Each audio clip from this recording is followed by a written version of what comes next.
आणि हे करत असताना काँग्रेस पक्षानं कसं दिशाभूल करण्याचा आपला प्रयत्न केलेला आहे हे सुद्धा आपल्याला घेऊन जावं लागेल. बघा, आपण एखादी विकासात्मक गोष्ट करण्यासाठी एवढा संघर्ष घेऊन जर इथं आलेलो होतो, तर ह्याच्यामध्ये काय काय झालं हे सर्वसामान्य माणसाला माहिती झालं पाहिजे.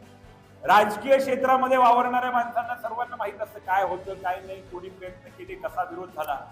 परंतु सर्वसामान्य माणसाला हे आपण पटवून दिलं पाहिजे, तर पुढच्या विकासात्मक कामाला धाक निर्माण होतो, गती मिळते.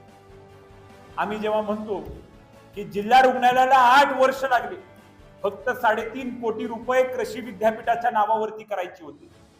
हे का झालं? विभागीय क्रीडा संकुलाला 15 वर्ष लागली या सगळ्या गोष्टी करण्यासाठी. हे का झालं? म्हणून आज आमचा नाट्यगृहाचा प्रश्न आहे, 8 वर्ष झाले त्याला कोणी विचारायला तयार नाही. शादीखान्याचा प्रश्न 8 वर्ष झाले त्याला कोणी विचारायला तयार नाही. आपल्या जिल्हा क्रीडा संकुलामध्ये तुम्ही जाऊन बघा, तिथे अनेक विषय प्रलंबित आहेत, त्याला कोणी विचारायला तयार नाही. आणि म्हणून आपण जोपर्यंत एखाद्या विषयासंदर्भात सर्वसामान्य जनतेपर्यंत पोहोचत नाही, त्याची जागृती करत नाही, तोपर्यंत आपल्या राजकीय पटलावरती त्याचा धाक निर्माण होतो.